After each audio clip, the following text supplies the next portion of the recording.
ಎಲ್ರಿಗೂ ನಮಸ್ಕಾರ. ಗಾಡಿನ ಇಲ್ಲಿ ಪಾರ್ಕ್ ಮಾಡಿ ನಾವು ಹಾಗೆ ಕೊಳದ ಹತ್ರ ಸ್ನಾನ ಮಾಡಲಿಕ್ಕೆ ಅಂತ ಹೊರಟ್ವಿ. ಹಾಗೇ ಮುಂದೆ ಬಂದ ತಕ್ಷಣ 2 ಕೋತಿಗಳು ಕಾಣಿಸಿದ್ವು. ಝೂಮಾಗಿ ನೋಡಿದ್ವಿ, ಕ್ಯೂಟಾಗಿದ್ದು. ಹಾಗೆ ನಾನು ಈ ಕ್ಲಿಪ್ನ ಕೂಡ ಆ್ಯಡ್ ಮಾಡಿದೆ. ಹಾಗೆ ಇಲ್ಲಿ ನೋಡಿ ಕಾಣಿಸ್ತಿದ್ಯಾ, ಶ್ರೀ ಬಿಳಿಗಿರಿ ರಂಗನಾಥ ಸ್ವಾಮಿ ದೇವಾಲಯದ ವೇಳಾಪಟ್ಟಿನ ಇಲ್ಲಿ ಮೆನ್ಷನ್ ಮಾಡಿದ್ದಾರೆ. ಬೆಳಿಗ್ಗೆ 7 ಗಂಟೆಯಿಂದ ಮಧ್ಯಾಹ್ನ 2 ಗಂಟೆವರೆಗೆ, ಸಂಜೆ 4 ಗಂಟೆಯಿಂದ 8 ಗಂಟೆವರೆಗಡೆ, ಬೆಳಿಗ್ಗೆ 9:45ರಿಂದ 10:00ವರೆವರೆಗೂ ವಿರಾಮ ಇರುತ್ತೆ. ಹಾಗೆ ಸಂಜೆ 6 ಗಂಟೆಯಿಂದ 6:30ವರೆಗೂ ವಿರಾಮ ಇರುತ್ತೆ. ವಿಶೇಷ ಸಂದರ್ಭಗಳನ್ನು ಹೊರತುಪಡಿಸಿ ಈ ವೇಳಾಪಟ್ಟಿ ಎಲ್ಲ ದಿನಗಳಲ್ಲೂ ಕೂಡ ಅಪ್ಲೈ ಆಗುತ್ತೆ. ಈ ವೇಳಾಪಟ್ಟಿನ ನೋಡಿಕೊಂಡು ನೀವು ದೇವಾಲಯಕ್ಕೆ ಹೋಗಬೇಕು ಅಂತಂದವರು ಆ ಸರಿಯಾದ ಸಮಯನ ಅಡ್ಜಸ್ಟ್ ಮಾಡಿಕೊಂಡು ನೀವು ಹೋಗಬಹುದು. ಇಲ್ಲಿ ಕಾಣಿಸ್ತಿದೆ ನೋಡಿ, ಇದೇ ಕೊಳ. ಈ ಕೊಳಕ್ಕೆ ಹೋಗೋಕ್ಕೆ ಕೆಳಗಡೆ ಮೆಟ್ಲುಗಳನ್ನ ನೀಡಿದ್ದಾರೆ. ಆ ಮೆಟ್ಲುಗಳ ಮುಖಾಂತರ ನಾವು ಈ ಕೊಳಕ್ಕೆ ಹೋಗ್ಬೋದು. ಹಾಗೆ ಇಲ್ಲಿ ನೋಡಿ, ಇಲ್ಲಿ ಹುಡುಗರು ಸ್ನಾನ ಮಾಡಲಿಕ್ಕೂ ಇಲ್ಲಿ ಲೆಫ್ಟ್ ಸೈಡಲ್ಲಿ ನೀರು ಬರುತ್ತೆ. ಹಾಗೆ ಹುಡುಗಿರು ಸ್ನಾನ ಮಾಡಲಿಕ್ಕೂ ರೂಮ್ಸ್ಗಳು ಅವೈಲಬಲ್ ಇದೆ, ವಾಶ್ರೂಮ್ಸ್ ಕೂಡ ಇದೆ. ಹಾಗೆ ಬಿಸಿನೀರು ಕೂಡ ಕೊಡ್ತಾರೆ, ಅಂಡೆ ಒಲೆ ನೀರು. ಮತ್ತು ಇಲ್ಲಿ ಕಾಣಿಸ್ತಿದೆಯಲ್ಲ, ಇದೇ ಮಯೂರ ಹೋಟೆಲ್. ಇವಾಗ ರೀಸೆಂಟಾಗಿ ರೀಲ್ಸ್ ಫೇಮಸ್ ಆಗಿತ್ತಲ್ಲ, ಆನೆ ಬಂತು ಮಯೂರ ಹೋಟೆಲಲ್ಲಿ BRS ಬೆಟ್ಟದಲ್ಲಿ ಅಂತ ಹೇಳಿ, ಅದು ಇದೇ ಹೋಟೆಲ್ಲು. ಮತ್ತು ಇದು ನೋಡಿ ಅತಿಥಿ ಭವನ, ಅಂದರೆ ಕೊಠಡಿಗಳು, ರೂಮ್ಸ್ ಕೂಡ ಅವೈಲಬಲ್ ಇದೆ. ಇಲ್ಲಿ ಪಾರ್ಕಿಂಗ್ ಚಾರ್ಜು 30 ರೂಪಾಯಿನ ತೊಗೊಂಡ್ರು. ಅಲ್ಲಿ ಬಸ್ ಮುಖಾಂತರ ಬರಬೇಕು ಅಂತ ಅಂದರೆ ಇಲ್ಲಿ ಬಸ್ಗಳನ್ನ ನಿಲ್ಲಿಸ್ಕೊಳ್ಳಿಕ್ಕೆ ಇಲ್ಲಿ ನೋಡಿ ದಾರಿ ಇದೆ. ಹಾಗೆ ಇದು ರೋಡು. ನಾವು ಮೆಟ್ಲತ್ಕೊಂಡು ದೇವಸ್ಥಾನನ ತಲುಪ್ತೀವಿ ಅಂದರೆ ಹಾಗೂ ಹೋಗ್ಬೋದು, ಅಥವಾ ನಾವೇನಾದರೂ ಹಿಂಗೆ ಓನ್ ವೆಹಿಕಲ್ಸ್ ಇದೆ, ನಾವು ಓನ್ ವೆಹಿಕಲ್ಸಲ್ಲಿ ಹೋಗ್ತೀವಿ ಅಂತಂದರೆ ಇದು ರೂಟ್ ಇದೆ. ನಮಗೆ ಬರೀ 30 ರೂಪಾಯಿ ತೊಗೋತಾರೆ ಅಷ್ಟೇ ಪಾರ್ಕಿಂಗ್ ಮಾಡಲಿಕ್ಕೆ.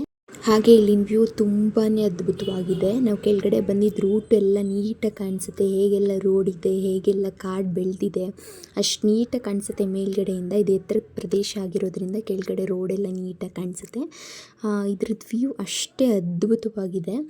ಮತ್ತು ನಾವು ದೇವಸ್ಥಾನಕ್ಕೆ ಹೋಗೋದಕ್ಕೆ ತುಂಬಾ ತಡವಾಗಿತ್ತು ಅಂತೇಳಿ ಇದ್ರದ್ದು ವಿಡಿಯೋ ಅಷ್ಟೊಂದು ಕ್ಯಾಪ್ಚರ್ ಮಾಡಲಿಲ್ಲ. ಮತ್ತು ಇಲ್ಲಿ ಧೂಪ ಕೊಡ್ತಾರೆ, ಆ ಧೂಪನ ಇಲ್ಲಿ ಹಾಕ್ಬಿಟ್ಟು ನಾವು ದೇವರಲ್ಲಿ ಏನಾದರೂ ಮನಸ್ಸಿನಲ್ಲಿ ಸ್ಮರಣೆ ಮಾಡ್ಕೊತ ನಾವು ಹತ್ಬೋದು ಮೆಟ್ಲುಗಳನ್ನ. ಅಷ್ಟೊಂದು ಏನು ಮೆಟ್ಲುಗಳಿಲ್ಲ, ಸ್ವಲ್ಪನೇ ಮೆಟ್ಲಿರೋದು. ಇಲ್ಲಿ ನಮಗೆ ನಾಮ ಹಾಕ್ತಾರೆ. ನಾಮನ ನಾವು ಹಾಕಿಸ್ಕೊಂಡು ನಾವು ಎಷ್ಟು ಕೊಡ್ತೀವೋ ಅಷ್ಟು ದುಡ್ಡನ್ನ ಅವ್ರು ಇಸ್ಕೋತಾರೆ. ಇಷ್ಟೇ ಬೇಕು ಅಷ್ಟೇ ಕೊಡಿ ಅಂತ ಏನು ಕೇಳಲ್ಲ ಅವರು. ನಾವು ಎಷ್ಟು ಕೊಡ್ತೀವೋ ಅಷ್ಟೊಂದು ದುಡ್ಡನ್ನ ಇಸ್ಕೊಂಡು ನಮಗೆ ನಾಮನ ಹಾಕ್ಕೊಡ್ತಾರೆ. ಹಾಗೆ ಇಲ್ಲಿ ಪೂಜೆ ಸಾಮಾನು ಕೂಡ ಸಿಗುತ್ತೆ. ಒಂದಲ್ಲ ಎರಡಲ್ಲ ಅಂತೇಳಿ ಸುಮಾರು ಪೂಜೆ ಸಾಮಾನು ಅಂಗಡಿಗಳಿದ್ದಾವೆ, ಚಿಕ್ಕ ಚಿಕ್ಕ ಅಂಗಡಿಗಳಿದ್ದಾವೆ. ನಾವು ಮನೆಯಿಂದನೇ ಏನು ಪೂಜೆ ಸಾಮಾನು ತರೋ ಅವಶ್ಯಕತೆ ಇಲ್ಲ, ಇಲ್ಲೇ ಎಲ್ಲ ಸಿಗುತ್ತೆ. ಹಾಗೆ ನಾವು ಕೂಡ ಪೂಜೆ ಸಾಮಾನು ಮನೆಯಿಂದ ತಂದಿರಲಿಲ್ಲ. ಇಲ್ಲೇ ಯಾವುದೋ ಒಂದು ಅಂಗಡಿಲಿ ಪೂಜೆ ಸಾಮಾನನ್ನ ತಗೊಂಡು ನಾವು ದೇವ್ರ ದರ್ಶನಕ್ಕೆ ಅಂತೇಳಿ ಹೊರಟ್ವಿ.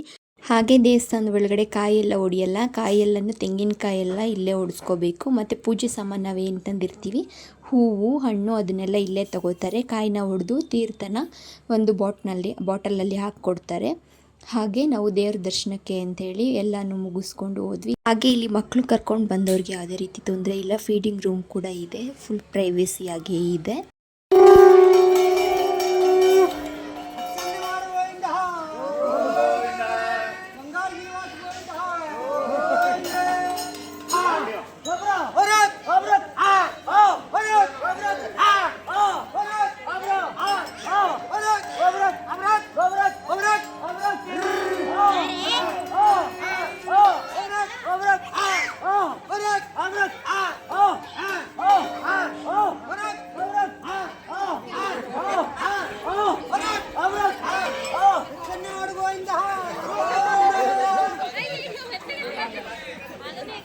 ನಾವು ಯಾವಾಗಲೂ ಬರೋದಕ್ಕಿಂತ ಈ ಸಲ ಹೋದಾಗ ತುಂಬಾ ರಶ್ ಇತ್ತು ಅಂತ ನಮಗನ್ನಿಸ್ತು. ಯಾಕಂದರೆ ಇಷ್ಟೊಂದು ಜನ ಇರಲ್ಲ, ಬೇಗನೆ ದರ್ಶನ ಆಗಿಬಿಡ್ತಿತ್ತು. ಹಾಗೆ ನೋಡಿ, ಇದೇ ಪಾದರಕ್ಷೆ. ಇದನ್ನೇ ಸೋಲಿಗರು ಪ್ರತಿ ವರ್ಷವೂ ಬೇರೆ ಬೇರೆ ಪಾದರಕ್ಷೆನ ಮಾಡಿಕೊಡ್ತಾರೆ. ಇದು ಹೋದ ವರ್ಷದ ಪಾದರಕ್ಷೆ. ಈ ವರ್ಷದ ಪಾದರಕ್ಷೆ ಜಾತ್ರೆ ಇನ್ನು ಸ್ವಲ್ಪ ದಿನ ಅನ್ನೋಗೆ ಅಥವಾ ಸ್ವಲ್ಪ ತಿಂಗಳು ಅನ್ನೋ ಹಾಗೆ ಪಾದರಕ್ಷೆನ ಸೋಲಿಗರು ಮಾಡಿಕೊಡ್ತಾರೆ. ಹಾಗೆ ನಮ್ಮದು ದರ್ಶನ ಎಲ್ಲ ಮುಗೀತು. ಹಾಗೆ ಅನ್ನದಾಸೋಹದ ಹತ್ರ ಹೋಗ್ತಾ ಇದ್ವಿ. ಆಲ್ರೆಡಿ ಎಷ್ಟೊಂದು ಜನ ಕಡಿಮೆ ಆಗಿಬಿಟ್ರು, ಯಾಕಂದರೆ ಕ್ಲೋಸಿಂಗ್ ಟೈಮ್ ಆಯ್ತಲ್ವ, 2 ಗಂಟೆಗೆ ಕ್ಲೋಸ್ ಆಗುತ್ತೆ.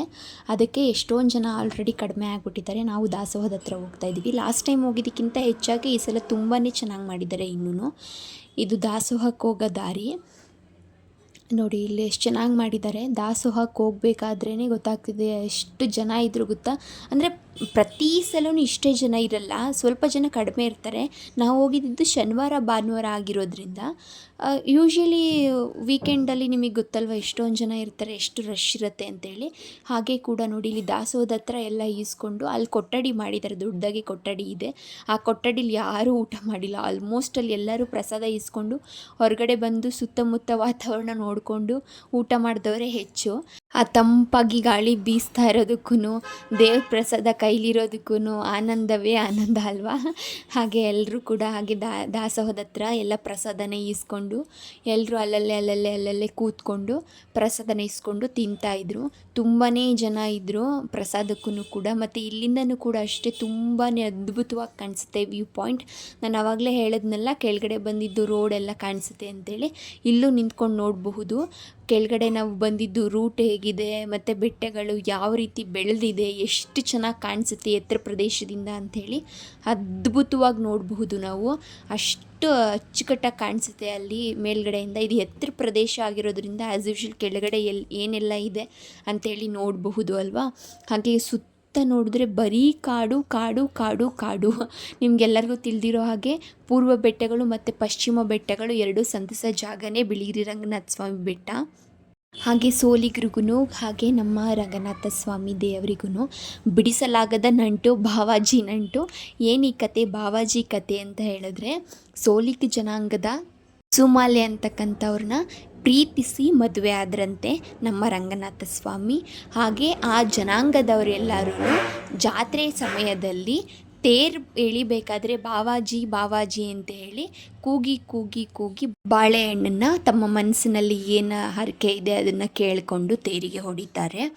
ಹಾಗೆ ದೊಡ್ಡ ಸಂಪಿಗೆ ಮರದ ಹತ್ರ ಕುಸುಮಾಲೆ ದೇವರಿಗೋಸ್ಕರ ದೊಡ್ಡ ಸಂಪಿಗೆ ಮರದ ಹತ್ರ ರಂಗನಾಥ ಸ್ವಾಮಿಯವರು ಕಾಯ್ತಾ ಕೂತಿರ್ತಿದ್ರಂತೆ ತಮ್ಮ ಪ್ರೇಯಸಿ ಬರೋದಕ್ಕೋಸ್ಕರ. ಹಾಗಾಗಿ ಸೋಲಿಗರು ಜನಾಂಗದವ್ರು ಎಲ್ಲರಿಗೂ ದೊಡ್ಡ ಸಂಪಿಗೆ ಮರ ಒಂದು ದೊಡ್ಡ ಮನೆ ದೇವರ ರೀತಿ ಪೂಜಿಸ್ತಾರೆ. ಒಂದು ದೊಡ್ಡ ನಂಬಿಕೆ ಇದೆ, ಒಂದು ದೊಡ್ಡ ಭಕ್ತಿ ಇದೆ ಅಂತ ಹೇಳಬಹುದು ನಿಜಕ್ಕೂ. ಹಾಗೆ ಇಲ್ಲಿ ನೋಡಿ ನಮ್ಮ ಭಾವ, ನೀವು ಈ ಗಾಳಿನ ತಡ್ಕೊಳಕ್ಕಾಗಲ್ಲ, ನೀವು ಹೋಗಿ ಮಕ್ಕಳನ್ನ ಕರ್ಕೊಂಡು ಅಂತಿದ್ದಾರೆ. ಆ್ಯಕ್ಚುಲಾಗಿ ತುಂಬಾ ಗಾಳಿ ಬರ್ತಿತ್ತು ಇದು ಒಂದು ವ್ಯೂ ಪಾಯಿಂಟಲ್ಲಿ. ಬೇರೆ ಕಡೆ ಎಲ್ಲ ಅಷ್ಟೊಂದು ಗಾಳಿ ಇಲ್ಲ, ಇಲ್ಲಿ ಮಾತ್ರ ತುಂಬ ಗಾಳಿ ಇತ್ತು. ನಾವು ಮಕ್ಳಿಗೂ ಹುಷಾರಿಲ್ಲದೆ ಇರೋದ್ರಿಂದ ನಾವು ಜಾಸ್ತಿ ಹೊತ್ತು ನಿಲ್ಲಿಲ್ಲ, ನಮ್ಮ ಮನೆಯವರೆಲ್ಲನೂ ನೀಟಾಗಿ ಕ್ಯಾಪ್ಚರ್ ಮಾಡ್ತಾ ಇದ್ದಾರೆ. ಹಾಗೆ ಇನ್ನೂ ಒಂದು ವಿಷಯ ಏನಂತಂದರೆ, ಇದನ್ನು ಬಿಳಿಗಿರಿ ಅಂತ ಯಾಕೆ ಕರೆದ್ರು ಅಂತ ಹೇಳಿದ್ರೆ ಇಲ್ಲಿ ಅತಿ ಹೆಚ್ಚು ಬಿಳಿ ಕಲ್ಲಿನ ಶಿಲೆಗಳಿರೋದೇ ಕಾರಣ. ಹಾಗೆ ಪಂಡಿತರು ಈ ಬೆಟ್ಟವನ್ನು ಶ್ವೇತಾದ್ರಿ ಅಂತ ಕೂಡ ಕರೀತಾರೆ.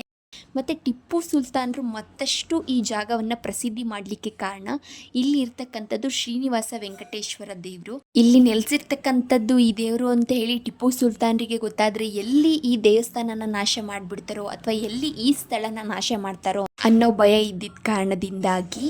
ಹಾಗೆ ಟಿಪ್ಪು ಸುಲ್ತಾನರಿಗೆ ರಂಗನಾಥ ಸ್ವಾಮಿ ಅಂದರೆ ರಂಗನಾಥನ ಬಗ್ಗೆ ಭಕ್ತಿ ಅತಿ ಹೆಚ್ಚು, ಹಾಗೆ ಗೌರವ ಅತಿ ಹೆಚ್ಚು ಇದ್ದಿದ್ದನ್ನು ಇವರು ತಿಳ್ಕೊಂಡಿದ್ದರಿಂದ ಇಲ್ಲಿ ನೆಲೆಸಿರ್ತಕ್ಕಂತಹ ದೇವರು ರಂಗನಾಥ ಸ್ವಾಮಿ ಅಂತ ಹೇಳಿದ್ರು ಟಿಪ್ಪು ಸುಲ್ತಾನರಿಗೆ.